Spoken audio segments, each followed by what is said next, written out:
A paz, irmãos. Meu nome é Mônica e há 13 anos faço parte desta igreja.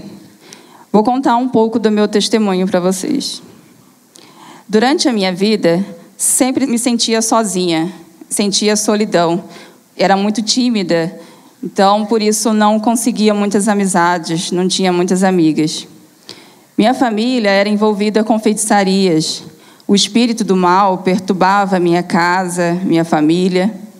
E até meus familiares recebiam esses espíritos. Várias vezes eu e alguns dos meus familiares íamos cumprir oferendas, em especial no mês de outubro, onde os espíritos exigiam que distribuíssem doces para as crianças. E tínhamos que ir, né? E isso para mim era normal, né? Essas coisas, né? Porque eu não conhecia Deus. Neste tempo, eu morava no Rio de Janeiro. E até teve uma ocasião que eles me fizeram sentar no chão e falaram para mim que eu ia receber um espírito. Mas, graças a Deus, Deus não permitiu isto. Devido a 2 mortes na família, do meu avô e do meu tio, nós viemos morar aqui no Paraná. Comecei a frequentar uma religião e daí que eu vi descobrir que tudo aquilo que eu vivia no Rio de Janeiro não fazia, aqueles espíritos maus não vinha de Deus, não era de Deus, né? Então, minha mente foi aberta para isso. Depois de um tempo morando aqui, eu conheci meu marido, casamos, tivemos um filho. Daí começou 2 sofrimentos na minha vida. Foi quando ele começou a beber, ele se tornou alcoólatra. E o meu irmão, ele começou com as drogas, no vício das drogas. Foi um sofrimento para mim, foi uma angústia. Eu chorava de noites, me via sozinha. Tinha noites que eu colocava minhas mãos sobre a cabeça dele e orava a noite toda. Pedia para Deus que me livrasse daquele sofrimento, porque eu estava sofrendo tanto assim com as bebidas dele. Quando eu acordava, minhas mãos ainda estavam sobre a cabeça dele. E assim foram todas as noites, deste jeito. Minhas colegas, minhas vizinhas falavam que era para mim largar dele. Larga dele, você não merece viver assim. Você não merece essa vida. Mas tinha uma voz que me dizia: filha, não desista, não desista. Vai mudar. Tudo vai mudar. E eu acreditava que um dia ia mudar. Por isso que eu lutava muito. Até que um dia eu pensei, não, eu não vou mais chorar, né? Deus, eu enxuguei minhas lágrimas e falei, eu não vou mais chorar, né? Eu entrego eles nas tuas mãos. Porque aquele álcool me incomodava, ele bebia demais. Então eu entreguei ele nas mãos de Deus, de tanto pedir. Uma semana depois, ele começou a assistir o programa do pastor Jacó, na televisão, e ele parou de beber. Resolveu parar de beber e me chamou a frequentar esta igreja. Eu não queria vir, né? Eu falei para ele que eu não ia, e ele começou a vir com o nosso filho à igreja, sozinho, sem mim. De tanta insistência, eu acabei vindo. No primeiro culto foi o culto das alianças, é um culto de casais que acontece uma vez por ano aqui na igreja, sempre no começo do ano. Tudo me encantou, a recepção me encantou, os irmãos me recepcionaram muito bem, eu me senti em paz aqui na igreja, os louvores me encantou, a pregação foi bem, foi objetiva, clara, tudo foi maravilhoso aqui para mim. Foi quando ele decidiu a fazer verdade básica, um curso de verdade básica aqui na igreja. Ele me chamou e eu também não queria vir. Eu falei assim, não, para mim só assistir o culto já está bom demais. Ele falou assim, então eu vou. Aí eu falei assim, então eu também vou. Aí fomos fazer esse curso de verdade básica. Na 4ª aula, eu senti Deus agindo na minha vida. Foi quando máscaras tivessem caindo dos meus olhos, uma venda tivesse sido retirado dos meus olhos foi quando eu vi Deus à minha frente. Jesus estava comigo este tempo todo e eu não percebia. Eu não percebi porque foi daí que eu vi Jesus de frente a frente. Eu falei assim, nossa, Deus esteve comigo este tempo todo. E no final do curso, nós dois se batizamos. Deus mudou a minha vida, mudou a vida da minha família, mudou a vida do meu marido, né, que parou de beber. Nosso filho hoje, ele tem um chamado de ser pastor, tem 21 anos. Nossa família mudou, Deus transformou a nossa vida. Quero que todos saibam hoje que, de fato, Jesus muda mesmo a vida de uma pessoa. Amém? É um prazer para mim poder compartilhar o meu testemunho pessoal. Antes de eu ter conhecido Jesus como meu Salvador e Senhor, a minha vida era muito vazia. Eu sofria com um sentimento de falta de propósito. Posso dizer com segurança que vivia sem direção alguma.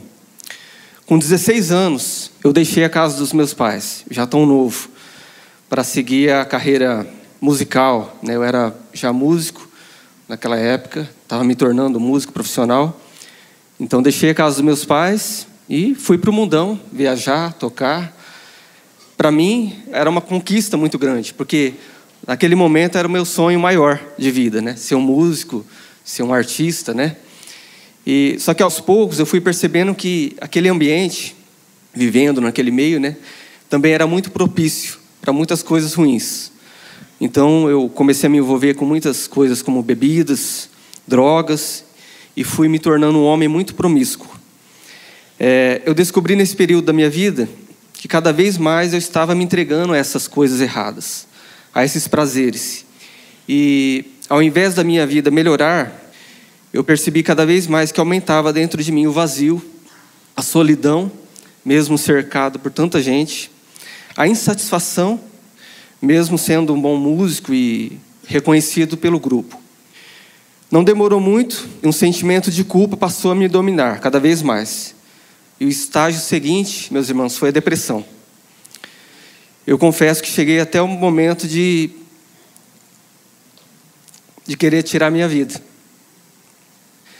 Não querer mais viver. Foi nessa ocasião que eu passei a fazer uso de álcool.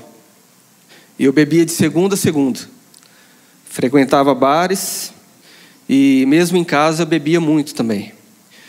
Então minha vida estava cada vez pior. E eu então comecei a ficar perturbado. Me lembro que algo perturbador visitava a nossa casa naquela época. Ali havia um problema espiritual, sim. Hoje eu entendo que eram demônios que assolavam a nossa casa. A gente via vultos, a gente ouvia barulho. Nosso ambiente era muito pesado, muito difícil de viver.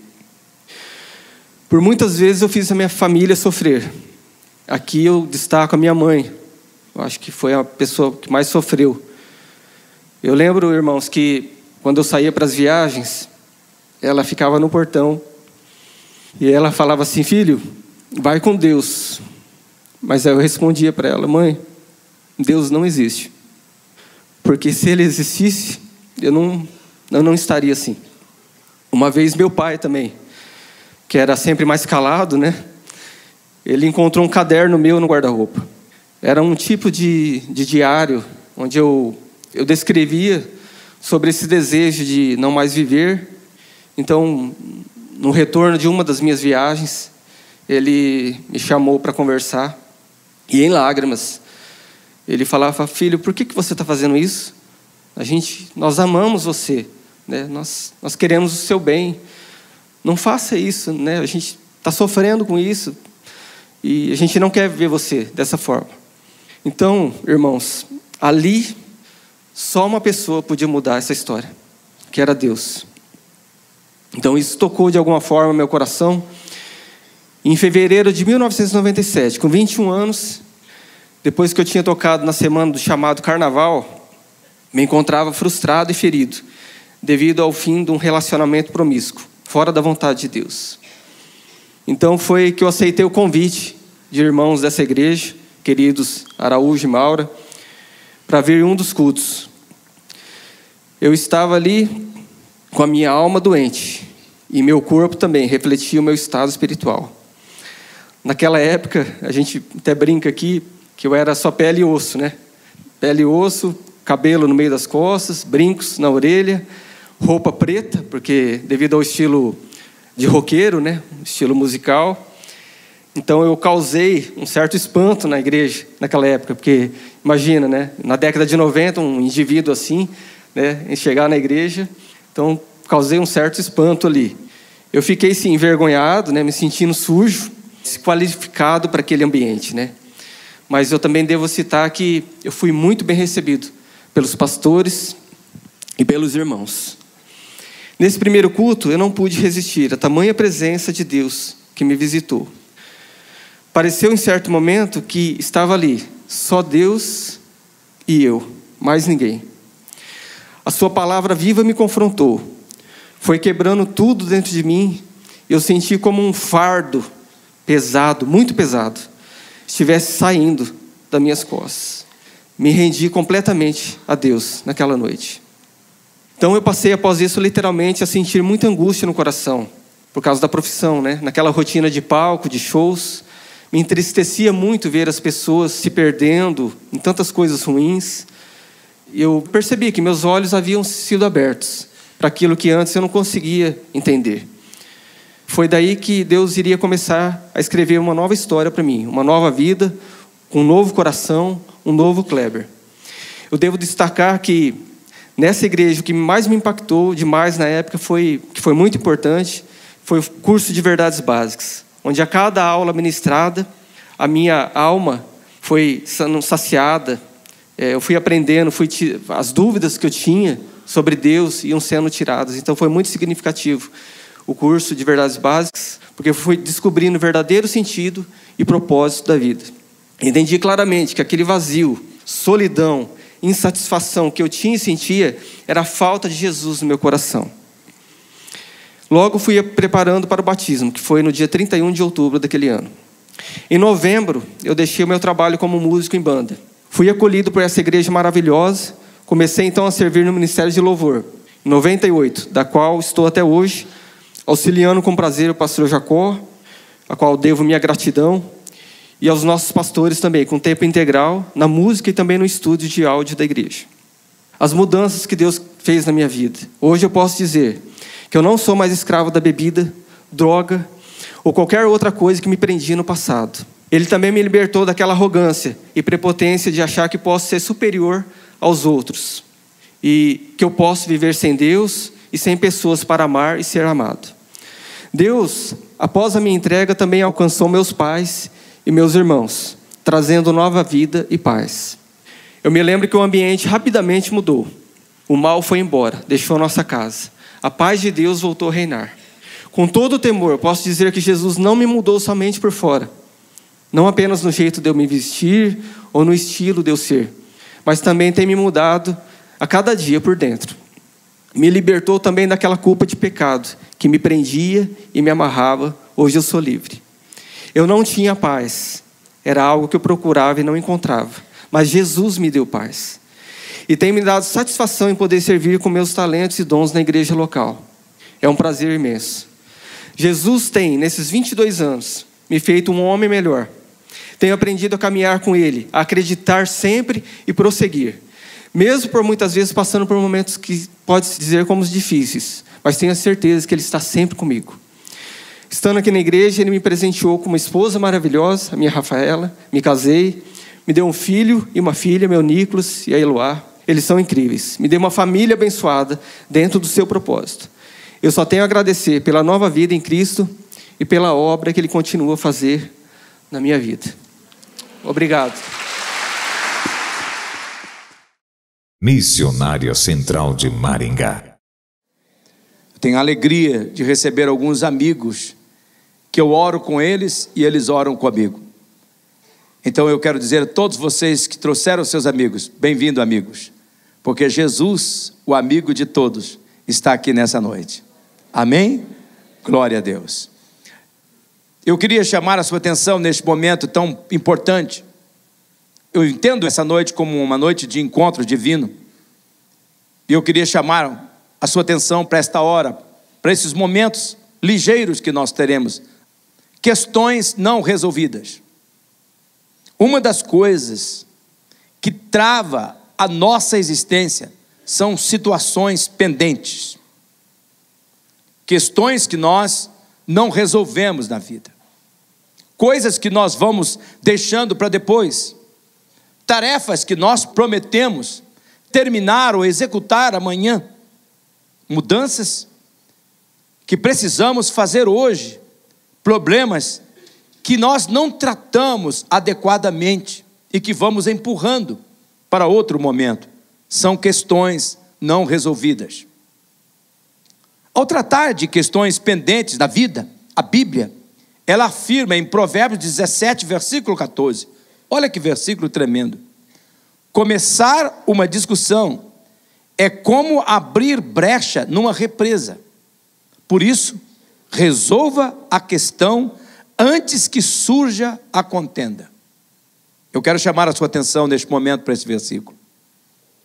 Eu creio que o Espírito Santo colocou alguns textos bíblicos que eu quero ler juntamente com vocês nessa noite, de propósito, porque Deus sabia quem vinha nesta reunião. Nós não sabíamos. Eu não sabia quem viria, se você viria ou não. Mas Deus colocou alguns textos bíblicos que têm a ver com a sua vida aqui nessa noite. Começar uma discussão é como abrir brecha numa represa. Por isso, resolva a questão antes que surja a contenda.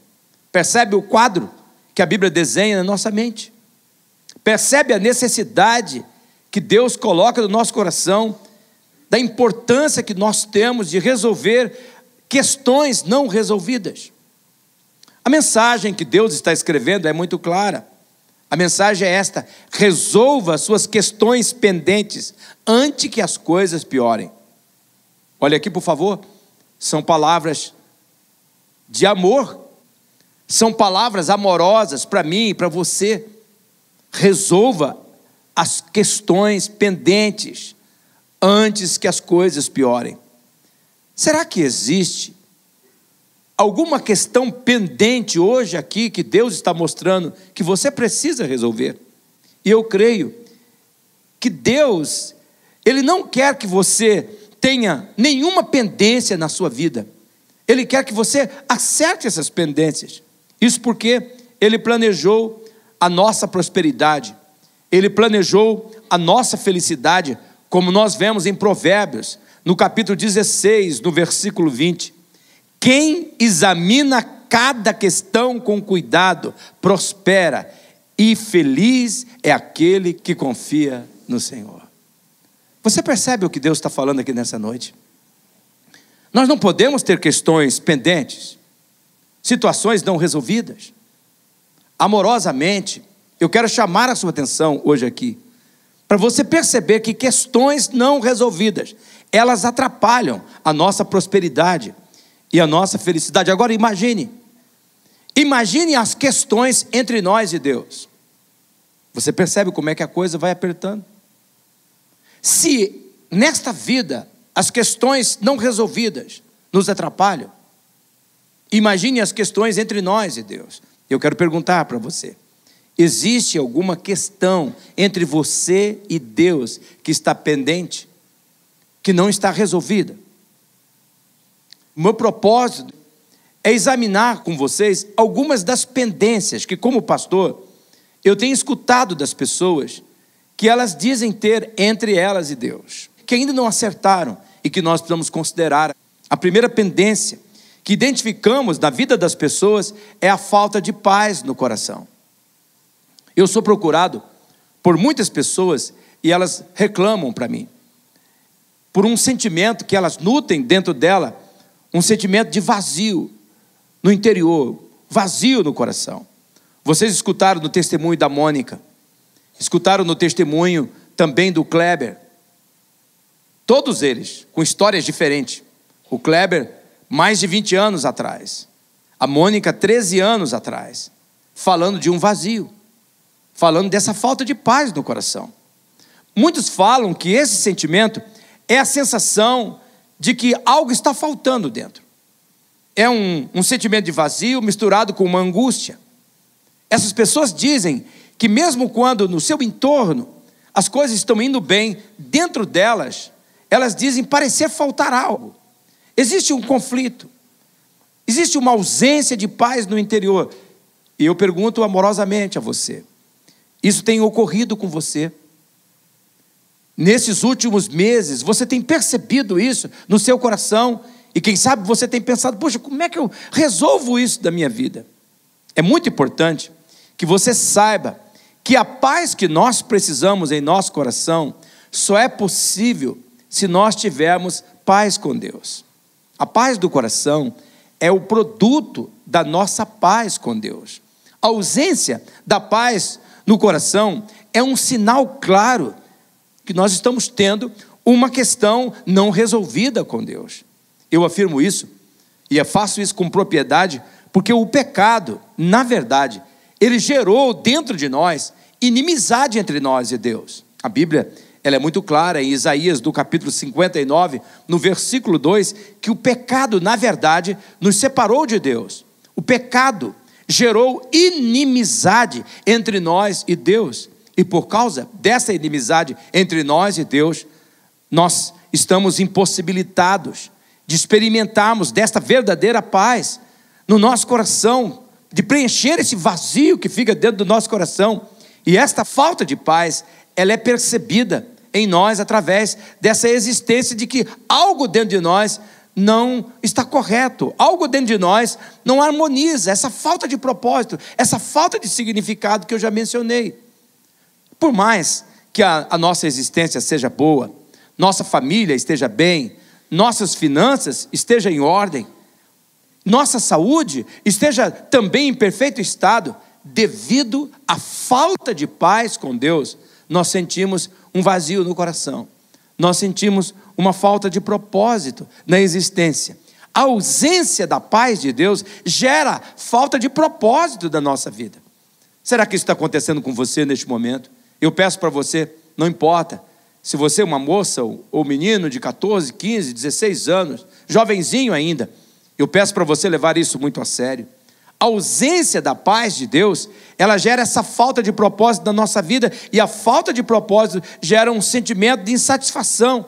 Por isso, nós não podemos deixar de resolver essa pendência entre nós e Deus, para nós podermos ter essa paz verdadeira no nosso interior. A verdadeira paz só é possível se nós estivermos com paz com Deus, e esta paz com Deus só também é possível através de Jesus. Só Jesus, Ele dá a verdadeira paz. A paz que não necessita de circunstâncias favoráveis. A paz que não está ligada com a ausência das dores ou de perdas. É esta paz que mesmo um vendaval, é esta paz que a maior crise que pode abater a nossa casa, a nossa vida, não é roubada, porque ela é a paz que Jesus dá a nós, e ninguém pode tirar. A Bíblia diz em Romanos, no capítulo 5, no versículo 1, onde está escrito: tendo sido, pois, justificado pela fé, temos paz com Deus. Por meio de quem? Por nosso Senhor Jesus Cristo. Veja que o texto é claro. Você só terá paz com Deus por meio de Jesus. Quando nós recebemos Jesus como nosso Salvador, como nosso mentor, Jesus, Ele retira a inimizade que havia entre nós e Deus. Jesus retira. Veja como é que a Bíblia, ela desenha isso com tanta clareza. Em Efésios, no capítulo 2, no versículo 13, está escrito: mas agora, em Cristo Jesus, vocês que antes estavam longe, foram aproximados mediante o sangue de Cristo. Veja as palavras desse texto. Veja que ele deixa claro a separação, a falta de paz que havia entre nós e Deus. E veja que esse texto também deixa claro a forma de nós nos aproximarmos de Deus, de nós estabelecermos esta paz. De que maneira? Por meio de Jesus Cristo. Veja que na sequência do texto, no verso 14, o texto define Jesus como a solução para termos a verdadeira paz. Não é a religião, não é a igreja, não é o pastor, não é o padre, não é o mentor espiritual, é Jesus. Olha o versículo 14. Pois Ele é a nossa paz, a qual destruiu a barreira, o muro de inimizade. Sim, Veja aqui, irmãos e irmãs, meus queridos amigos, veja aqui, a paz que a gente precisa está em Jesus. Foi Ele que destruiu a barreira causada pelo pecado e o muro de inimizade que havia entre nós e Deus. Portanto, sem Jesus, ninguém, nenhuma pessoa nunca vai poder usufruir desta paz que está acima das circunstâncias, que está acima das tribulações da vida. E quando nós nos abrimos para Jesus, quando nós nos rendemos a Jesus, quando nós recebemos Jesus, sabe qual é uma das primeiras coisas que Jesus faz na vida daquela pessoa que crê? Olhe comigo, João capítulo 14, versículo 27, onde as palavras do próprio Jesus são registradas. E as palavras de Jesus é essa: eu lhes deixo um presente, a minha plena paz. E é essa paz que eu lhes dou, é um presente que o mundo não pode dar. Portanto, não se aflijam, nem tenham medo. Veja aqui, quem sabe nós temos aqui homens e mulheres que têm procurado desta paz, têm tentado como o Kleber fez nas bebidas. Quem sabe você tem tentado resolver ao seu modo, num estilo de música, num jeito de vida, como o marido da Mônica, que também tentou de todas as formas nas bebidas. Vocês viram pelo testemunho da esposa e atestado pela presença dele aqui de pé. Eu conheço a história desse menino. Como que Deus o libertou? E quando foi que Deus o libertou? Quando ele descobriu que Jesus era aquilo que ele precisava. E ele estabeleceu um compromisso pessoal com esse Jesus. E a mudança está aí. 13 anos de vida tocada pelo poder do Senhor. A segunda pendência que identificamos na vida das pessoas é o alcance do poder do mal. Eu quero falar com toda a propriedade, vocês que têm me acompanhado na série de mensagens A Vida Blindada, eu vejo aqui esse dilema na vida de muitas pessoas. Sabe o que as pessoas reclamam? Elas estão amedrontadas. São pessoas com medo de feitiço. São pessoas com medo de macumba, de perseguição espiritual, praga e maldição. Vocês viram o testemunho do Kleber e o testemunho da Mônica, sem eles terem sentado para conversar sobre o testemunho, encontraram hoje aqui neste culto. Vocês viram que eles contam da perturbação que eles tinham, vozes, ser maligno, a presença maligna dentro de casa. Tal era o medo que Mônica tinha, que adormecia orando pelo marido, para que o mal não tivesse poder sobre a vida, sobre a família. São muitas pessoas que estão perturbadas. Eu mesmo, por ano, eu vivi com medo. Será que você é uma dessas pessoas amedrontadas pelo alcance do poder do mal? Nós vemos nos postes das cidades, nos tapumes das construções, colado nos pontos de ônibus, o telefone de pessoas prometendo o quê? Proteger, fechar o teu corpo, proteger o seu amor, desamarrar o feitiço que foi feito. As pessoas estão assustadas. Preste atenção. Você sabia que uma pessoa sem Jesus, ela se torna um alvo fácil para o diabo? Um alvo fácil para o mal? Você sabia que não é o pastor, que não é a igreja, que não é ninguém forte que consegue dar um jeito no mal, que é só Jesus que dá jeito no mal? Jesus compara a vida de uma pessoa sem Ele como uma casa vazia, limpa, adornada, pronta para a operação do mal. É uma casa bonita, é uma casa num lugar bem situado. São homens e mulheres que têm tudo para ser feliz, mas são alvo fáceis do mal. Em Mateus capítulo 12, Jesus afirma que se nossa vida não estiver ocupada por Deus, o mal ocupa a nossa vida. Eu quero mostrar para você na Bíblia, em Mateus capítulo 12, no versículo 44, Deus te alertando, que veja que Jesus fala, o mal chegando, encontra a casa desocupada, falando da vida da pessoa, varrida e em ordem, ao verso 45, então vai e traz consigo outros 7 espíritos, piores do que ele, e entrando passam a viver ali. Olha, pare aqui comigo nesse texto. Mulher, homem, por favor, marido, esposa, filho, filha, escute o que Deus está falando. Olhe bem as palavras de Jesus. O mal passa a viver ali. Você não acha isso terrível? O mal passando a viver ali. Agora veja o desfecho, no final do versículo 45. E o estado final daquele homem, daquela pessoa, torna-se pior do que o primeiro. Assim acontecerá a esta geração perversa, se referindo àquela geração que o havia rejeitado. Irmãos, por favor, não é o nosso propósito assustar ninguém, mas esta é uma questão importante que eu e você não podemos ignorar. As palavras são fortes. Vou repetir: entrando, passam a viver ali. Torna-se pior a situação. Por quê? Onde o mal habita, a vida se torna perturbada. A pessoa se torna desassossegada. O mal causa destruição. O mal mata as reais possibilidades daquela pessoa. O mal rouba a oportunidade daquelas pessoas. Ele instala um ambiente infernal na vida dessa pessoa. E as pessoas ficam dizendo assim: mas o que acontece? Hoje eu gosto dele, ele gosta de mim, temos filhos, tem tudo para dar certo, e por que está esse inferno? Você percebe a importância de você não ter essa questão não resolvida? Você tem que definir essa questão: qual é o alcance que o mal tem na sua vida? Agora, o que acontece quando essa pessoa que o mal está perturbando, que tem alcance na vida dela, quando ela recebe Jesus? O que acontece? Vou dizer, a Bíblia é muito clara. Em 1 de João, no capítulo 3, no versículo 8, está escrito que para isto Jesus, o Filho de Deus, se manifestou. Por que ele se manifestou? Para desfazer as obras do diabo. Desfazer as obras do diabo. Então olha aqui, uma pessoa sem Jesus, ela está desprotegida contra as obras do mal. Ela só é protegida se receber Jesus. E quando essa pessoa recebe Jesus, qual é uma das primeiras coisas que Jesus faz? Ele desfaz as obras que o mal fez. Aquele mal que habitava ali. Aquele mal que perturbava a vida daquela pessoa. Jesus desfaz. Sabe o que acontece? Jesus não permite, a partir dali, mais aquele mal ter alcance na vida daquela pessoa. Ele guarda aquela pessoa. Ele cerca esta pessoa. 1 de João, capítulo 5, no versículo 18. Pois Cristo, o Filho de Deus, resguarda-o com segurança. Olha que palavras fortes.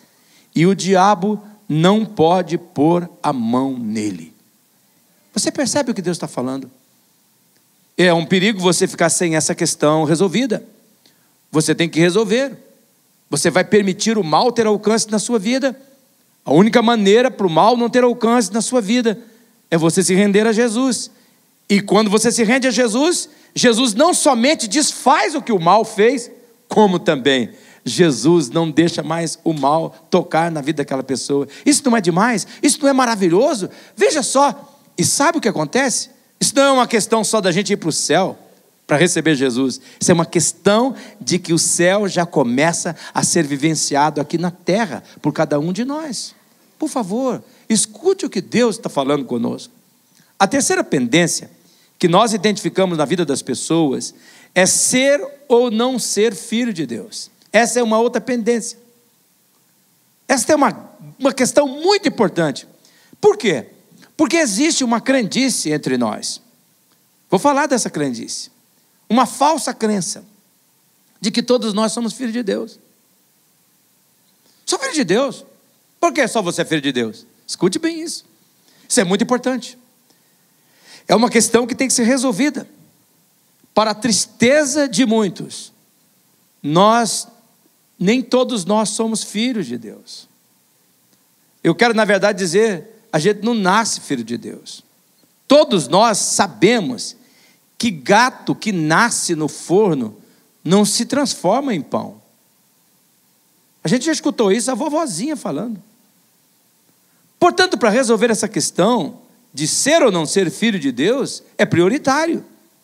Escute aqui, você sabia que o único jeito de você se tornar filho de Deus é por intermédio de receber Jesus? Talvez você está aqui e quem sabe agora a incredulidade dá um sorrisinho lá dentro do seu coração. Nossa, agora vai querer dizer que é a religião que resolve isso. Não, a religião não. Eu não falei religião. Eu falei Jesus.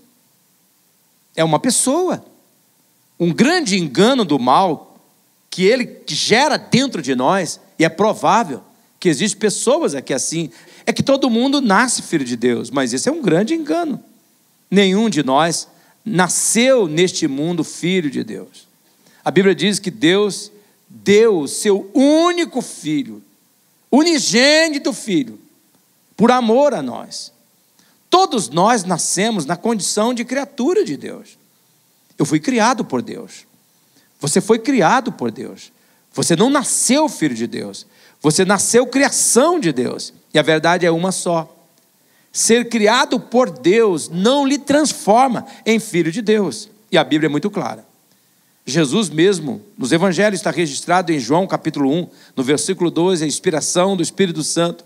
No versículo 11, começa assim, João escrevendo, o discípulo íntimo de Jesus. Jesus veio para o que era seu, para o povo dele. Mas os seus não o receberam, não quiseram, rejeitaram. Agora veja o verso 12. Contudo, aos que o receberam, aos que creram em seu nome, deu-lhes o direito de se tornarem filhos de Deus. Veja, eles foram criados por Deus, mas só tiveram o direito de se tornarem filhos de Deus quando receberam Jesus. Esse texto revela algo muito importante. Uma pessoa se torna filha de Deus, filho de Deus, por meio de Jesus. Fazer parte da família de Deus não está ligado com a nossa criação, mas com a nossa fé em Jesus. Não, mas eu fui criado por Deus. Sim, isso lhe coloca na condição de criatura. Mas e para mim ser filho de Deus? Aí você tem que receber Jesus. Você tem que se entregar a Jesus. E eu quero perguntar amorosamente para você. Você já fez isso? Você já se tornou filho de Deus? Sem esta questão resolvida, a sua vida neste mundo está comprometida. E pior, a sua eternidade está comprometida. Porque no céu de Deus só vai entrar aqueles que foram lavados e comprados pelo sangue de Jesus. Em outras palavras, aqueles que se renderam a Jesus. Você já se rendeu a Jesus de verdade mesmo? Não. Eu não estou perguntando se você acredita que Jesus é um homem bom. Não, eu não estou perguntando se você acredita que Ele pode curar as nossas enfermidades. Não, eu não estou perguntando se você acredita que Ele tem muito poder para nos ajudar protegendo cada dia. Não é isso. A pergunta é se você já o recebeu como seu Senhor, como seu Salvador. A quarta pendência que eu identifico na vida de muitas pessoas é a pendência com o pecado.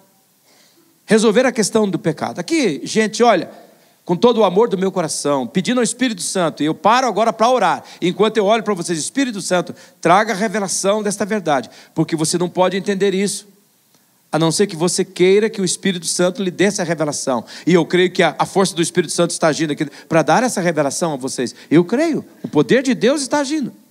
Sabia que a questão do pecado, ela trava, vou usar expressões fortes, trava, paralisa por completo a nossa vida neste mundo e compromete a nossa eternidade.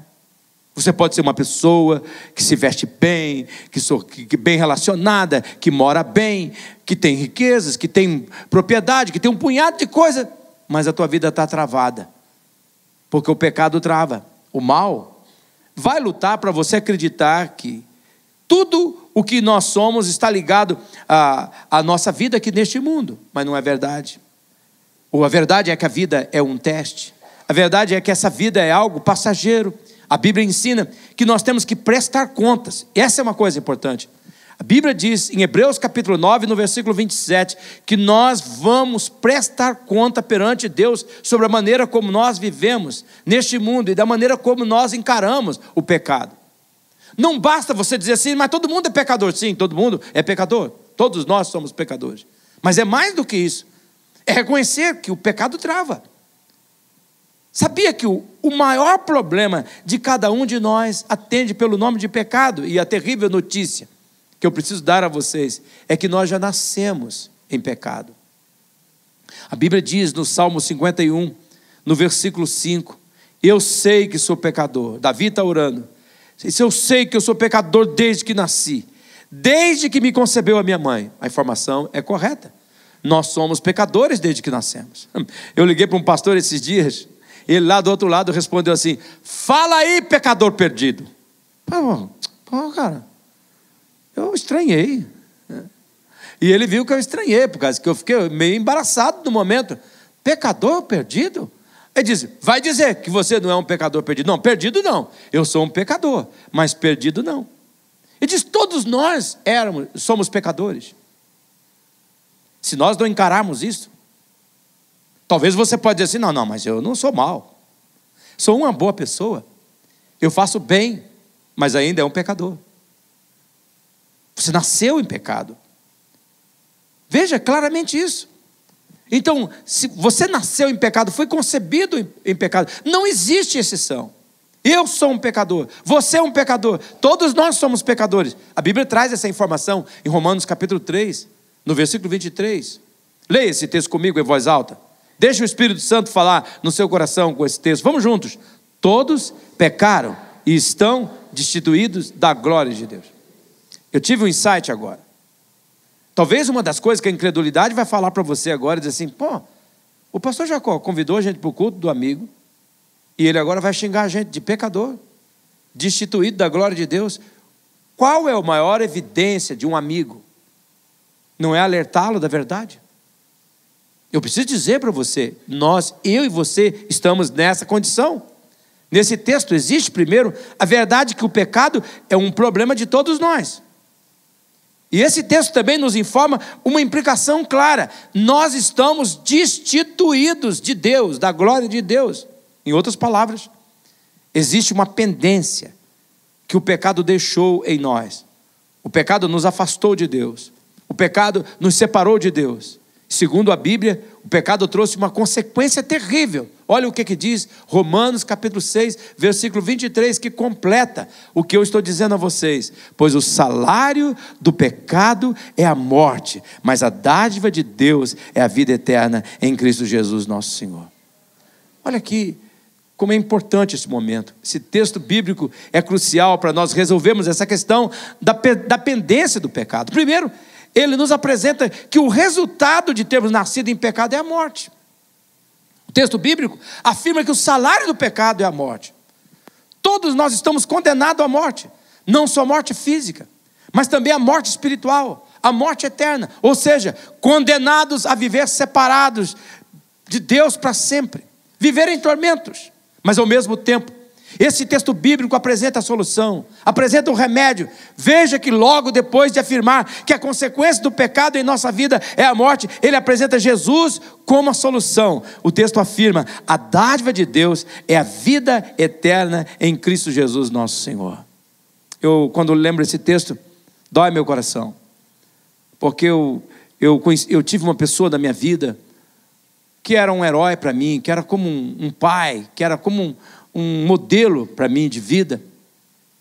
Eu gostava tanto dessa pessoa. Era uma pessoa muito chegada a mim. Desde menino eu admirei aquela pessoa. E chegou um momento que essa pessoa pegou um outro caminho, afastou de Deus, seguiu o seu coração e se tornou uma coisa completamente diferente daquilo que era. E eu conversando uma vez com a sua esposa, ela me contou algo. Essa pessoa que eu gostava muito, ela se suicidou. E ela me contou, eu falei para ele, vamos lá na igreja do pastor Jacó. Você gosta tanto dele, ele gosta tanto de você. Vamos lá, a gente gosta das palavras dele. Vamos lá naquela igreja, vamos seguir junto. E ele dizia assim, não posso. Porque está escrito na Bíblia que o salário do pecado é a morte. Sabe qual foi o grande erro desse homem? Ele ficou com a metade da verdade. O salário do pecado é a morte. Pá! Morreu. Ele esqueceu da outra metade. Mas a dádiva da vida é Cristo Jesus, o Senhor. Cristo Jesus, o Senhor. E o próprio Jesus colocou da seguinte maneira, as palavras de João 3,16. Porque Deus tanto amou o mundo que deu o seu Filho unigênito, para que todo aquele que nele crê não pereça, mas tenha vida eterna. Veja, o pecado gerou nossa morte, Jesus morreu a nossa morte para que nós pudéssemos ter a vida dele. Jesus nos oferece a dádiva da vida eterna através da morte dele na cruz. Mas veja, existe uma exigência para nós nos apropriarmos dessa vida.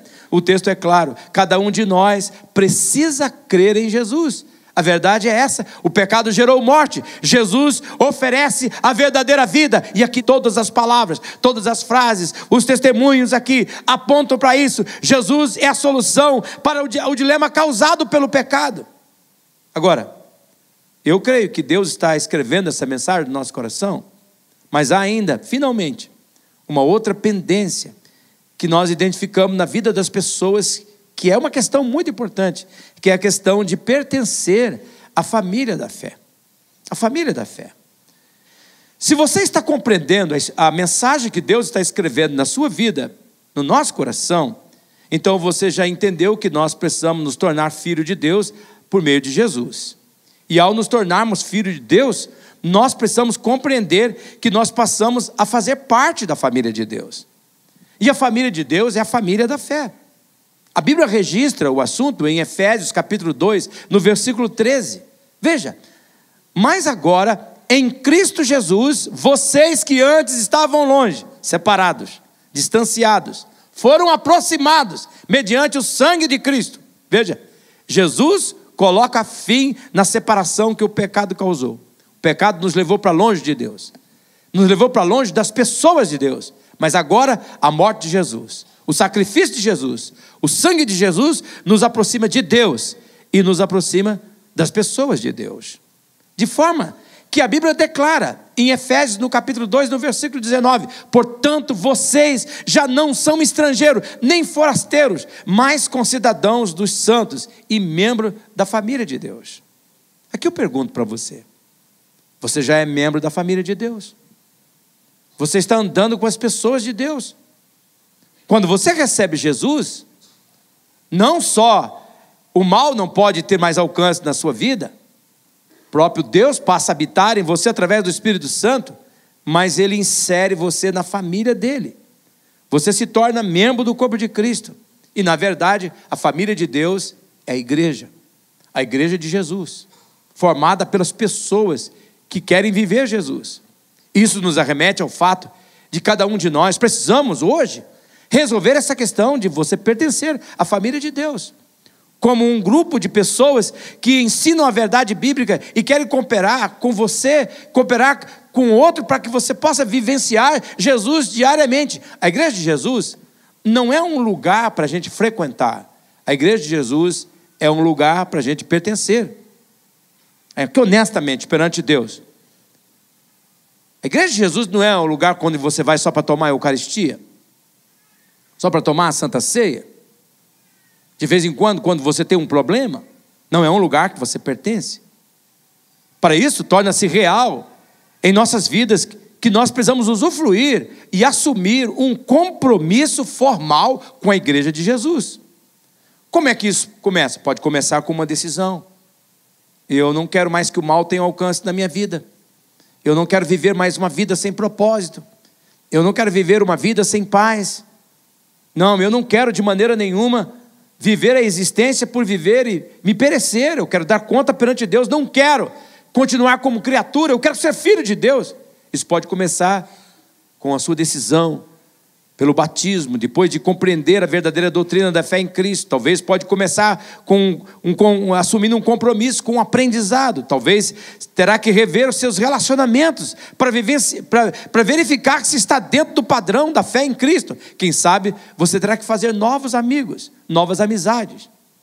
E aí então descobrir qual será o seu lugar na família de Jesus, aonde você vai viver a vida com Cristo. Eu queria, neste momento, que você pensasse comigo. Eu quero convidar você para um exercício. Eu queria que você fechasse os seus olhos neste momento. Com seus olhos fechados e cabeça curvada. Final das minhas palavras aqui nessa noite. E eu falei para você sobre 5 questões que as pessoas costumeiramente deixam pendente. Fala a verdade. Eu queria que você examinasse por dentro a sua vida. Você pode dizer hoje perante Deus: eu já descobri a paz para a minha vida, eu já tenho propósito para a minha vida, o mal já não tem alcance na minha vida, não. Ou você ainda tem uma questão com o pecado, você gera constantemente, você vê constantemente na sua vida gerando aquela culpa, aquele medo de morrer. O que será da minha vida? O que será da minha existência? Para onde eu vou? Hoje Deus amorosamente está dizendo para você: você tem que vir a Jesus. Eu queria dar uma oportunidade para você de colocar um ponto final nessas pendências. As dúvidas te deixam inseguro, fenece o gozo em face à amargura, mas você está descobrindo: Deus está à minha procura, Ele está falando comigo, Ele quer dar paz ao meu coração. Quero pedir, se você quer hoje dizer assim: pastor, ore por mim, eu quero me render a Jesus, eu quero aceitar Jesus na minha vida, eu quero me entregar a Ele, eu quero fazer isso. Levante uma das suas mãos, eu quero orar por você. Bem alto, isso. Muitas mãos levantadas, muitas mãos, talvez várias dezenas de mãos levantadas lá atrás na galeria, mais alto para que eu possa ver vocês de longe. Sim, muitas mãos, dezenas de mãos levantadas. Pode abaixar a sua mão. Eu creio que Jesus tocou no seu coração. Repita comigo, diga assim: Jesus, eu te convido, entra na minha vida, eu te recebo. Chega, Jesus, de eu guiar a minha própria vida. Eu quero que o Senhor dirija a minha vida. Coloque o teu propósito no meu coração. Eu reconheço, eu estava perdido, mas fui encontrado. Eu peço perdão pelos meus pecados e eu tomo posse do sacrifício na cruz do Calvário para a minha libertação, e o mal não tem mais poder na minha vida, em nome de Jesus. Amém e amém. Missionária Central de Maringá.